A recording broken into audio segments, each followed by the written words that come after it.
Welcome to Anuvin உலகம். எல்லாரும் ஹெல்த்தியாக சேஃபாக இருக்கீங்கன்னு நினைக்கிறேன். நாங்களும் இங்கே எல்லாரும் சேஃபாக இருக்கோம். ஸோ இன்றைக்கி வந்து ஒரு ஒர்க்கிங் டே மார்னிங் ஸ்ருதி ஸ்கூலுக்கு அனுப்பிட்டு நான் கார்டன் ஃபுல்லாக எப்போயுமே சுற்றி வருவேன்.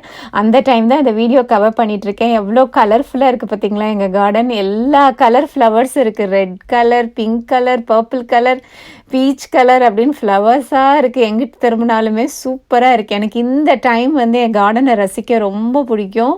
ஸோ அதான் இந்த மார்னிங் வந்து ஒரு 1/4 மணி நேரமாவது நான் வெளியில் இருப்பேன். என்ஜாய் பண்ணிகிட்டு இருக்கும் போதே இன்றைக்கி மத்தியானம் என்ன சமைக்கலாம் அப்படின்னு யோசிச்சுட்டு இருக்கேன். ஸோ வந்து சிக்கன் ஃப்ரிட்ஜில் இருக்குது, அதனால் சிக்கன் கிரேவி பண்ணலான்ட்டு கொஞ்சம் வித்தியாசமாக அந்த கிரேவி பண்ண போகிறேன். அதை உங்களோட ஷேர் பண்ண போகிறேன் இன்றைக்கி. ஸோ இப்போ வந்து நம்ம இந்த தொட்டி பார்க்குறீங்கல்ல, இது வந்து புதினா செடியோட தொட்டி. நான் ஒன்றுமே க்ளீன் பண்ணலைங்க, அதுக்குள்ளே புதினா செடி வர ஆரம்பிச்சிருச்சு பார்த்தீங்களா, சூப்பராகவும். இந்த வீக்கெண்ட் தான் அந்த பக்கத்தில் இருக்க எல்லா வேஸ்டான செடியெல்லாம் எடுக்கணும். இது வந்து ப்ளூபெர்ரி செடி அழகாக வந்துட்டு இருக்குது. இந்த தடவை வந்து அட்லீஸ்ட் ஒரு ப்ளூபெர்ரியாவது கிடைக்கும் அப்படின்னு நான் நினைக்கிறேன். அதுக்கு வந்து நல்லா மண் போட்டு வச்சுருக்கோம், சூப்பராக வரும்னு நினைக்கிறேன். வெதருமே இப்போ நல்லா வந்துட்டுருக்குங்க. சீக்கிரமாக நம்ம பக்கெட் கார்டனையும் நம்ம ஆரம்பிக்க போகிறோம். நான் அடுத்து வந்து பக்கெட் கார்டன் பண்ணும்போது உங்களுக்கு வீடியோ எடுத்து நான் ஷேர் பண்ணுறேன். நம்ம வீட்டுக்குள்ளே வளர்க்குற செடியுமே சூப்பராக வந்துட்டுருக்கு. உங்களுக்கு அடுத்த வீடியோவில் அதையும் நான் ஷேர் பண்ணுறேன். ஸோ இன்றைக்கி வந்து நம்ம அவுட்டோர்ஸ் பார்த்துட்ருக்கோம். உங்களுக்கு ரொம்ப பிடிக்கும்னு நினைக்கிறேன். நீங்களும் அவுட்டோர் கொஞ்சம் என்ஜாய் பண்ணிக்கோங்க. வீட்டுக்குள்ளேயே இருப்பீங்க இல்லையா, அதனால் அட்லீஸ்ட் இந்த வீடியோ மூலம் உங்கள் கூட அந்த அவுட்டோர் ஷேர் பண்ணுறது எனக்கு ரொம்ப பிடிச்சிருக்கு. அடுத்து வந்து நம்ம கிச்சனில் போய் குக் பண்ண போகிறோம். ஸோ இன்றைக்கி வந்து அப்படியே வீலாக் மாதிரி தான் இருக்க போகுது. நான் அப்படியே பண்ண உங்கள்கிட்ட காமிக்க போகிறேன். ஸோ பார்த்தீங்கன்னா ஒரு சாஸ் பேனில் எண்ணெய் போட்டிருக்கேன். இங்கே வந்து நம்ம வந்து வறுக்க போகிறோம். பெப்பர், சோம்பு, பட்டை எடுத்திருக்கேன். பாருங்கள், ஒரு 1/2 இன்ச்சு பட்டை இருக்கும். அப்புறம் தேங்காய் ஒரு கைப்பிடிச்சு எடுத்திருக்கேன். வெங்காயமும் ஒரு கைப்பிடிச்சு நறுக்கிட்டு ஒரு கைப்பிடிச்சு எடுத்திருக்கேன். அப்புறம் ஒரு தக்காளி, சின்ன தக்காளி ஒரு தக்காளி எடுத்திருக்கேன். அவ்வளோதாங்க. இதை ஃபுல்லாக நம்ம வந்து வதக்கி இதை மிக்சியில் அரைச்சிக்க போகிறோம். அதுக்கு தான் நான் எடுத்து வச்சுருக்கேன். இந்த சாஸ்பேனில் எண்ணெய் வந்து ஒரு 2 டீஸ்பூன் ஊற்றிருப்பேன், அவ்வளோதான் ஊற்றிருப்பேங்க. ஸோ இதை நல்லா நம்ம வந்து வறுத்துக்குவோம். எங்கள் வீட்டில் வந்து சிக்கன் கிரேவி வித்தியாசமாக செய்யணும், இல்லைன்னா போர் அடிச்சிருச்சு, ஒரே மாதிரி பண்ணுறோமா அப்படின்னு சொல்லிடுவாங்க. அதனால தான் இன்றைக்கி சரி வறுத்து அரைச்சி நம்ம பண்ணுவோம், கொஞ்சம் வித்தியாசமாக இருக்கும் அப்படின்னு நினச்சேன். ஸோ இன்றைக்கி வந்து மத்தியானம் சப்பாத்தி தான் பண்ண போகிறேன். ரொம்ப ஈஸியாக இருக்கும் இல்லைங்க. ஏன்னா ரைஸ் பண்ணணும்னா நம்ம குழம்பு மட்டும் வச்சா போதாது, ஏதாவது பக்கத்தில் நல்ல ஸ்பைசியாக ஒரு ஃப்ரை மாதிரி பண்ணணும், இல்லைனா காய் பண்ணணும், ரசம் பண்ணணும். இதுக்கெல்லாம் டைம் இல்லை இன்றைக்கி. அதனால் வந்து ஜஸ்ட் கிரேவி மட்டும் பண்ணிக்கிட்டேன்னா மத்தியானம் சப்பாத்திக்கு யூஸாக இருக்கும், நைட்டு வந்து தோசைக்கும் நல்லா பற்றிடும். ஸோ இந்த கிரேவி வந்து ரெண்டுக்குமே சூப்பர் டேஸ்ட்டாக இருக்குங்க. இப்போ பார்த்தீங்கன்னா நான் எல்லாத்தையுமே நல்லா வதக்கியாச்சு. ஸோ இதை வந்து நம்ம கொஞ்சம் கூல் டவுன் பண்ணிவிட்டு நம்ம மிக்சியில் அரைச்சி வச்சுக்கலாம். ஸோ இதை நம்ம எடுத்து வச்சிடலாம், ஒரு சைடில் எடுத்து வச்சுட்டு அடுத்து வந்து மெயினாக கிரேவிக்குரிய ஐட்டங்களை நம்ம வந்து ரெடி பண்ணலாம். ஸோ இந்த சிக்கன் கிரேவி வந்து ரொம்ப ஈஸிங்க. ஹார்ட்லி 20 மினிட்ஸ் தான் ஆகும். நம்ம வந்து குக்கரில் வைக்கிறதோட சரி. இப்போ பாருங்கள், நான் வதக்கி முடிச்சுட்டேன். அடுத்து வந்து குக்கரில் வந்து ப்ரெஷர் பேன் ஆக்சுவலாக இது. அதில் வந்து ஒரு 3 to 4 டீஸ்பூன் ஆயில் ஊற்றிருக்கேன். அவ்வளோதான் நமக்கு டோட்டலாகவே இந்த சிக்கன் கிரேவிக்கு. ஸோ நம்ம எண்ணெய் காஞ்ச உடனே நம்ம வந்து ஒரு பே லீஃப், அதாவது இந்த பிரியாணி இலைன்னு சொல்லுவோம் இல்லையாங்க, அதுவும் 2 கிராம்பு, ஒரு ஏலக்காய். ஏன்னா நான் அந்த வதக்குறதுல அதெல்லாம் போடலை இல்லையா, அதனால நான் இதில் போட்டுக்க போகிறேன். ஜஸ்ட் இது மட்டும்தான் நான் தாளிக்க போகிறேன். இதில் வந்து ரொம்ப இந்த கரம் மசாலா வாசனை அதெல்லாம் ரொம்ப இருக்காது. மிளகு ஸ்மெல் தான் நல்லா தூக்கலாக இருக்கணும். எங்கள் வீட்டில் அது ரொம்ப பிடிக்கும் எல்லாத்துக்கும். எஸ்பெஷலி இப்போ இந்த கோவிட் டைமில் நிறையா மிளகு, இஞ்சி, மஞ்சத்தூள் இதெல்லாம் நிறைய சேர்த்துக்கணும் நம்ம டயட்டில். அதோட அனிமல் ப்ரோட்டீனும் ரொம்ப நல்லதுங்க. அதனால் வாரத்தில் எங்கள் வீட்டில் ஒரு 2லேருந்து 3 நாளாவது நான் நான்வெஜ் பண்ணி கொடுப்பேன் பசங்களுக்கு. ஸோ இப்போ பார்த்தீங்கன்னா இது நல்லா பொரிஞ்ச உடனே நம்ம வந்து வெங்காயம் போட்டுக்கலாம். ஸோ இந்த மாதிரி நம்ம வந்து ஒர்க்கிங் டேஸ் வந்து பிளான் பண்ணிக்கிட்டால் ரொம்ப ஈஸியாக இருக்கும் என்ன பண்ணலான்னு. இந்த இஞ்சி பூண்டு பேஸ்ட் அடுத்து போடுறேன் பாருங்கள். அது போட்ட உடனே பார்த்தீங்கன்னா ஃபுல்லாக தெளித்து விட்டுருச்சு மேலே. ஆக்சுவலாக மேலே ஒரு லிட்டு மாதிரி ரெடியாக வச்சுக்கணுங்க, நான் அது வைக்காமல் போயிட்டேன். நல்லா தெளித்து விட்டுருச்சு.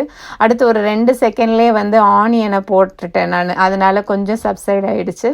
ஸோ நீங்கள் பண்ணும்போது வந்து கண்டிப்பாக ஒரு மூடி வச்சுக்கோங்க ரெடியாக, அதனால் வந்து வெளியெல்லாம் தெளிக்காமல் இருக்கும். பட் நான் வந்து அது ப்ரிப்பேர்டாக இல்லை பாருங்கள், அதனால கொஞ்சம் தெளித்து விட்டுருச்சு. நான் அப்புறம் வதக்கிட்டு எல்லாத்தையும் முடித்த உடனே நான் மேடையை க்ளீன் பண்ணிட்டேன். நீங்கள் பண்ணும்போது கொஞ்சம் கேர்ஃபுல்லாக பண்ணுங்கள். இதில் வந்து இந்த இஞ்சி பூண்டு வாசனை நம்ம முதலையே அந்த ஆயிலில் போட்டோம்னா அந்த ஸ்மெல்லு போயிடும், அது நல்லாயிருக்கும். அதுக்கப்புறம் நம்ம இப்போ இந்த வெங்காயம் வந்து நான் ஒரு வெங்காயம் எடுத்திருக்கேன். ஆக்சுவலாக சிக்கன் வந்து ஒரு 300 கிராம் இருக்கும், 1/4 கிலோக்கும் கொஞ்சம் கூட சிக்கன் அவ்வளோதான் எடுத்திருக்கேன். ஸோ வந்து நம்ம வந்து ஒரு 1.5 வெங்காயம் யூஸ் பண்ணுவோம். இது வந்து ஒரு வெங்காயம் இதில் போட்டுட்டேன்னா நம்ம அரைக்கிறதுக்கு ஒரு அரை வெங்காயம் போல் போட்டிருப்பேன், நறுக்கி ஒரு கை அளவு எடுத்துக்கிட்டேன்ல. ஸோ கரெக்டாக இருக்கும். ஸோ இதில் வந்து ஒரு வெங்காயம் நல்லா வதக்கிட்டு அதுக்கப்புறம் தக்காளி வந்து இங்கே நல்லா பெரிய பெரிய தக்காளியாக இருக்குங்க. அதனால நம்ம ஊர் தக்காளி பார்த்திங்கன்னா 2 கிடைக்கும்னு நினைக்கிறேன், 2 தக்காளி போட்டிருப்பேன். இங்கே ஒரே தக்காளி தான், நல்ல குண்டு தக்காளி கட் பண்ணி வச்சுக்கிட்டேன். இப்போ பார்த்திங்கன்னா அந்த வெளியில் தெளித்ததெல்லாம் நான் க்ளீன் பண்ணிட்டேன். ஸோ ஓரளவுக்கு நீட்டாகிடுச்சு டக்குன்னு. ஸோ நமக்கு வந்து இந்த வெங்காயம் வதங்கினோடனே நம்ம டொமேட்டோவை நம்ம போட்டுடலாம். பார்த்திங்களா இங்கே எவ்வளோ பெரிய தக்காளின்னு, ஒரு தக்காளி தான் நறுக்கியிருக்கேன், ஆனால் இவ்வளோ தக்காளி இருக்குது. ஆனால் இந்த தக்காளி போட்டால் தான் நல்லாயிருக்கும், டேஸ்ட்டாக இருக்கும்ல சிக்கன். நான் வந்து இந்த தக்காளியில் ஒரு சின்ன பீஸ் எடுத்து வச்சுருக்கேன். நான் எதுக்குன்னு சொல்கிறேன். நான் லாஸ்ட்டாக வந்து குக்கர் ப்ரெஷர் பேன் விசில் வைக்கிறதுக்கு முன்னாடி அந்த ரா டொமேட்டோ கொஞ்சோண்டு போடுவேன். ஸோ அதுக்காண்டி எடுத்து வச்சுருக்கேன். இப்போ நம்ம இந்த தக்காளி வெங்காயம் இதெல்லாம் வந்து நல்லா வதங்கி வரணுங்க, ஒரு 2 மினிட்ஸ். அதாவது இந்த சிக்கன் குழம்பு மட்டும் கொஞ்சம் வதக்கி நம்ம பண்ணணும். ஏன்னா அது வதங்குறது கொஞ்சம் டைம் கொடுத்தா தான் அந்த குழம்பு வந்து நல்லா ஃப்ளேவர் நல்லாயிருக்கும். எல்லாத்தையும் கொட்டி டக்குன்னு பண்ணுறதா இருந்தாலும் குழம்பு நல்லா தான் இருக்கும். பட் இது மாதிரி கொஞ்சம் எக்ஸ்ட்ராவாக நம்ம டைம் ஸ்பெண்ட் பண்ணால் இன்னுமே டேஸ்ட்டாக இருக்கும். அதனால் நான் வந்து இந்த மாதிரி வெங்காயம் போட்டுட்டு தக்காளி போட்டுட்டு கொஞ்சம் டைம் கொடுப்பேன். அந்த டைமில் வேறு ஏதாவது வேலை பார்த்துட்ருப்பேன் யூஸ்வலாக. இன்றைக்கி வந்து வீடியோ எடுத்துகிட்ருக்கேன். இப்போ வந்து நம்ம பச்சை மிளகாய் வந்து நீல வாக்கில் ஒரு 2 பச்சை மிளகாய் கட் பண்ணி போட்டிருக்கேன். காரம் வந்து மிளகாய் பொடியும் போட போகிறோம், பட் பச்சை மிளகாய் காரமும் நல்லா இருக்கும் இல்லையா, அதனால் அதுவும் போட்டிருக்கிறேன். ஸோ வந்து இந்த கிரேவி வந்து கொஞ்சம் வித்தியாசமாக இருக்கும், நல்லா மிளகு தூக்கலாக காரமாக புளிப்பு எல்லாமே கலந்து நல்லாயிருக்கும். இந்த ரெசிபி வந்து நீங்கள் கண்டிப்பாக ட்ரை பண்ணி பாருங்கள். இப்போ வந்து நான் பச்சை மிளகாய் வதக்கிட்டேன்னா அடுத்து வந்து நல்லா ஒரு கை பிடிச்சி கருவேப்பிலை நிறைய உங்ககிட்ட இருந்துச்சுன்னா நல்லா போடுங்க. கருவேப்பிலை ஃப்ளேவர் ரொம்ப நல்லது. அதோட கருவேப்பிலை நம்ம உடம்புக்கு நல்லது, முடி நல்லா கருன்னு வரும் இல்லையா, அதனால் நான் மோஸ்ட்லி எல்லாத்துலேயுமே கருவேப்பிலை சேர்த்துருவேன். மிக்சியில் அரைக்கிறதுக்கு முன்னாடி நம்மளோட சட்னியில் கூட நான் நிறையா கருவேப்பிலை போட்டு தான் இப்போ அரைச்சிட்ருக்கேன். இப்போ நல்லா வதங்கிடுச்சு. இப்போ வந்து நம்ம மஞ்சத்தூள் எல்லா ஸ்பைஸ் பவுடர், அதாவது மிளகாய் பொடி கொத்தமல்லி பொடி எல்லாத்தையும் போட போகிறோம். இப்போ ஃபஸ்ட்டு வந்து மஞ்சத்தூள் போட்டாச்சு, அடுத்து மிளகாத்தூள் போட போகிறேன். நல்லா ஒரு ஸ்பூனு குமிச்சலாக போட்டிருக்கேன் பாருங்கள் காரத்துக்கு. அப்புறம் வந்து மல்லித்தூள் வந்து 3 ஸ்பூன் போட்டேங்க, நல்லா குமிச்சலாக. ஏன்னா நமக்கு குழம்பு கணிசமாக வேணும் இல்லையா, அதுக்காண்டி 3 ஸ்பூன் கொத்தமல்லி பவுடர் போட்டேன். ஸோ இதை வந்து நம்ம நல்லா வதக்கி விட்டுறணும். ஏன்னா நமக்கு வந்து அந்த வாசனை போகணும், பொடி வாசனை எல்லாமே போகணும். அதனால் இதை ஃபஸ்ட்டு வந்து நம்ம இந்த தக்காளி வெங்காயம் கலவையோடு நம்ம வதக்கிக்கலாம்.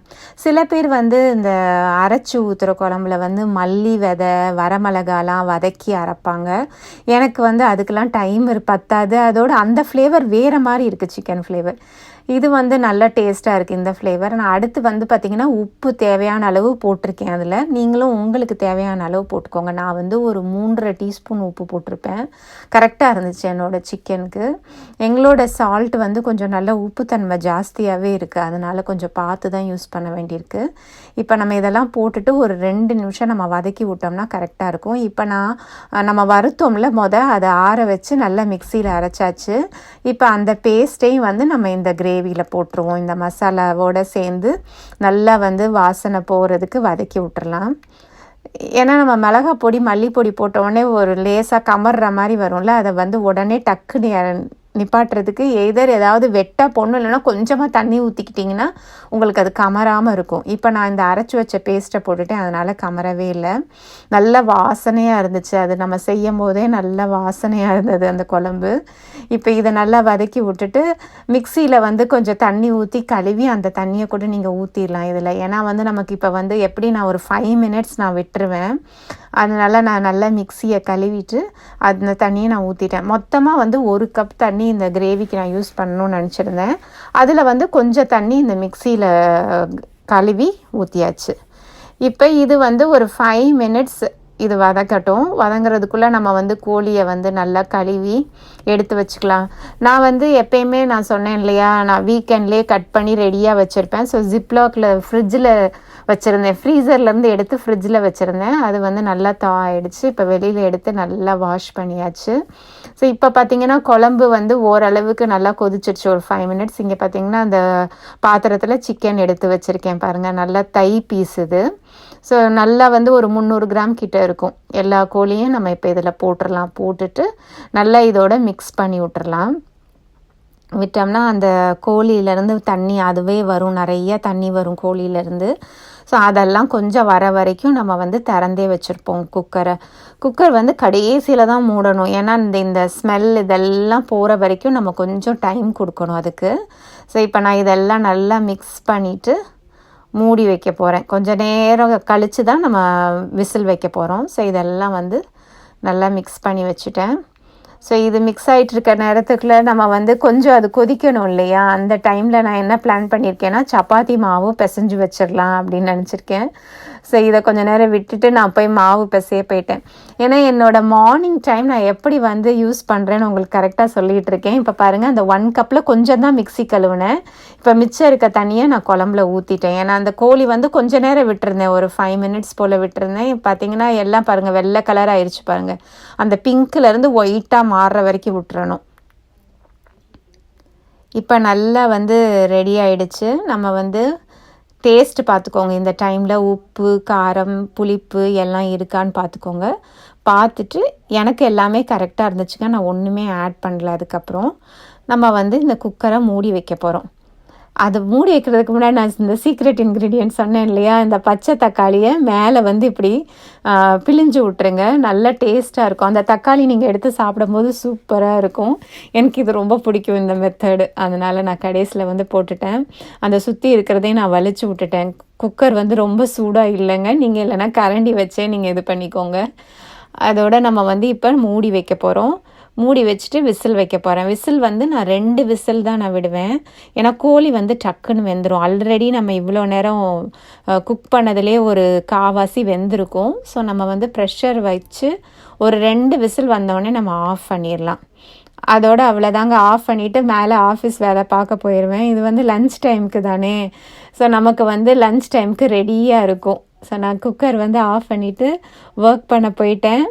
மத்தியானம் வந்து ஒரு 12:10 அந்த டைமில் தான் எனக்கு வந்து மீட்டிங்ஸ்லாம் முடியுது.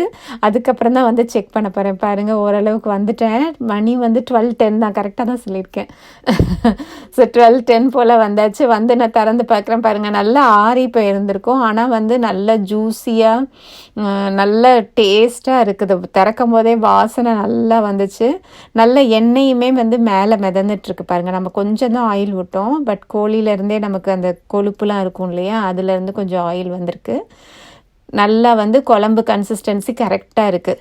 இப்போ நான் என்ன பண்ண போகிறேன்னா, நம்ம சப்பாத்தி போடுறதுக்குள்ளே இந்த குழம்பை வந்து சின்ன ஸ்டவ்வில் வச்சுட்டு நல்லா வந்து கொத்தமல்லி நல்லா ஒரு கை பிடிச்சி கொத்தமல்லி போட்டு சூடு பண்ண போகிறேன். ஸோ அந்த நேரம் வந்து நமக்கு அந்த கோழி எல்லாமே வந்து நல்லா ஹாட் ஆகிடும். அந்த டைமில் வந்து நம்ம சப்பாத்தியும் போட்டுக்கலாம். ஸோ கரெக்டாக இருக்கும். இன்றைக்கி வந்து 2வது டீ போடுறதுக்கு கீழே இறங்கி வர முடியல. அதனால் நான் என்ன பிளான் பண்ணுறேன்னா, இப்போ டீயை போட்டுட்டு அப்படியே சப்பாத்தியும் பண்ணிவிட்டு எல்லாமே டுகெதராக சாப்பிட்லாம் அப்படின்னு நினச்சிட்ருக்கேன். பாருங்கள் எவ்வளோ நல்ல எண்ணெய் மிதந்து எப்படி சூப்பராக இருக்குது கோழி குழம்பு. இனிமேல் தான் சூடு பண்ண போகிறேன். ஸோ இந்த கோழி குழம்பு வந்து நிஜமாகவே நல்லா டேஸ்ட்டாக இருக்குங்க. நீங்கள் ட்ரை பண்ணி பாருங்கள். ட்ரை பண்ணிவிட்டு உங்கள் கமெண்ட்ஸ்லேயும் சொல்லுங்கள் எப்படி இருந்துச்சு, இது ஒரு டிஃப்ரெண்ட் ப்ரிப்ரேஷனாக இருந்துச்சா அப்படின்னு. இப்போ பாருங்கள், மத்தியானம் சப்பாத்தி போடுறதுக்கு வந்தாச்சு. சப்பாத்தி ரவுண்டாலாம் இல்லை, ட்ரையாங்கிளாக இருக்குது. ஏன்னா நான் மடித்து போடுவேன், அதனால் ட்ரையாங்கிளாக இருக்குது. பட் நல்லா சாஃப்டாக வரும் என்னோடய சப்பாத்தி. புஃப்னு வந்து எழும்பி வரும். எனக்கு ரொம்ப பிடிக்கும் சப்பாத்தி சிக்கன் கிரேவி காம்பினேஷன். அங்கே வந்து டீ ரெடி ஆகிட்டுருக்கு பாருங்கள் சைடில். எல்லாம் அட் அ டைமில் பண்ணிகிட்ருக்கேன். ஸோ கடன்னு ஒரு 10 சப்பாத்தி போட்டோன்னா எனக்கு வேலை முடிஞ்சிடும், டீயும் ரெடி ஆகிடும். ஸோ உங்களுக்கு பாருங்கள் அதை காமிக்கிறேன், எப்படி வந்துருச்சு பார்த்தீங்களா. சப்பாத்தி நல்லா எலும்பி வரும். இந்த மாதிரி வரணுன்னா நம்ம அந்த மடித்து தேய்ச்சிங்கன்னா நிச்சயமாக இந்த மாதிரி வருங்க. ஸோ என்னோடய லன்ச் பிளேட் ரெடி ஆயிடுச்சு பாருங்கள். 3 சப்பாத்தி வச்சுருக்கேன். அந்த பக்கம் வந்து எனக்கு ரா ஆனியன், அதாவது இந்த பச்சை வெங்காயம் இருக்குல்லங்க, அதையும் சைடில் வச்சு சாப்பிட ரொம்ப பிடிக்கும். அந்த பவுலில் நம்மளோட சிக்கன் கிரேவி மணக்கிற சிக்கன் கிரேவியும் ஊற்றியாச்சு, ரெடியாக இருக்குது. அப்புறம் அந்த கப்பில் வந்து என்னோட டீ, நல்லா சுட சுட டீ இருக்குது.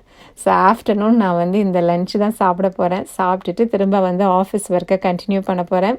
ஸோ உங்களோட இந்த சிக்கன் ரெசிபி ஷேர் பண்ணதில் எனக்கு ரொம்ப ஹாப்பி. உங்களுக்கு இந்த வீடியோ பிடிச்சிருக்கும்னு நினைக்கிறேன். நீங்களும் ட்ரை பண்ணிவிட்டு உங்களோட கமெண்ட்ஸை ஆட் பண்ணுங்கள். எல்லோரும் சேஃபாக ஹாப்பியாக இருங்க. உங்களை இன்னொரு இன்ட்ரெஸ்டிங் வீடியோவில் மீட் பண்ணுறேன். Until then enjoy your life. Bye.